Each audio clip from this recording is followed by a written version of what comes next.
How to overcome regret.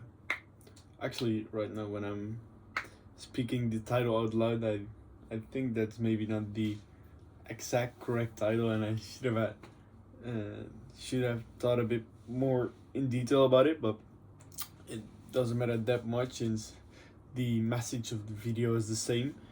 Since I want to talk about making the right decision by using your future knowledge in some way.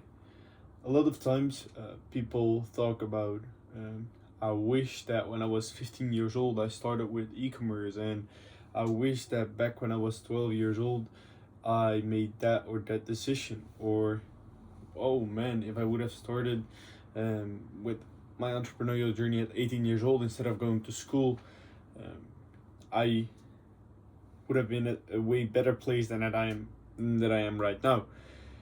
And first of all, I think that doesn't make sense to think like that, since of course there's nothing you can do about it. But there is another way, by reversing this, that you can use it in your advantage. Let me explain this. I first of all have to give a shout out to Nave, one of my great friends and one of the guys we do a meeting with every Sunday and discuss basically our weekly insights, lessons, share with each other interesting points to think about or to take action on. And in this case, he came up with a point, not last Sunday, but the Sunday before, um, that you can visualize as if you were 70 years old.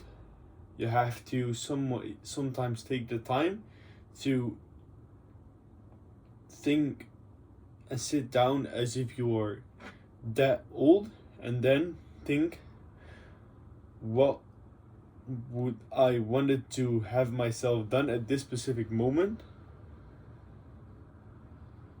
Well, thinking about it as if you are like that 70-year-old person.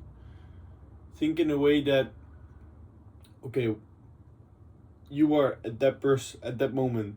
You have to visualize that you are your 70-year-old self, 70, and then think, okay, what do I want myself to do right now when I would be that person, when I would be 70 years old?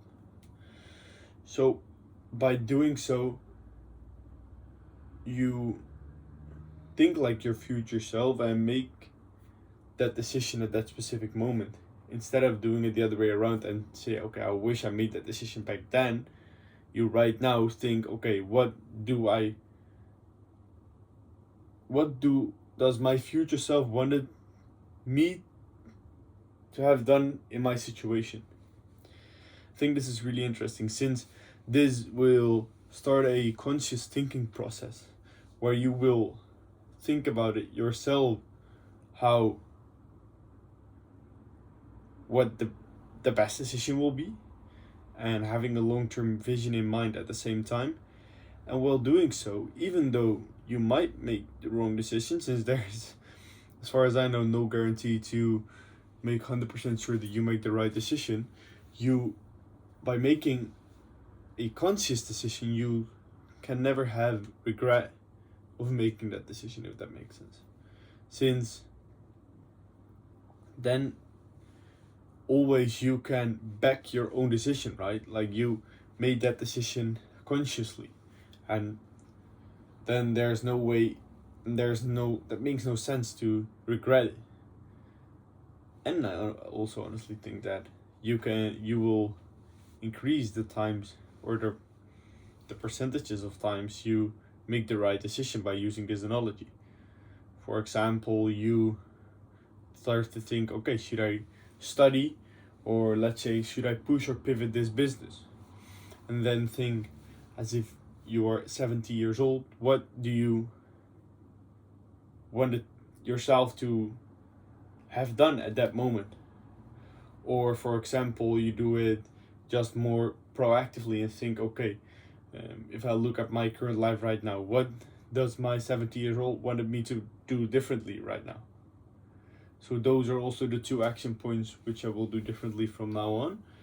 I will use this analogy with making important decisions, for example, to push or pivot a business, to start or reject a specific business project, or just in general a life decision. It's not always about business.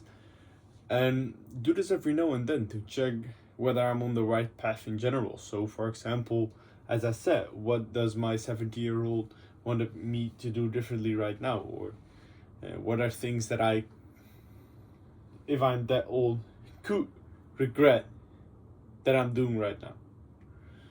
I hope this point makes sense. And yeah, I would highly recommend you to sit down, just take some time in the upcoming week to sit down and think about this. I think by making one or two changes, you can literally overcome you having regret later down the line, since you can think as if you are that person right now already.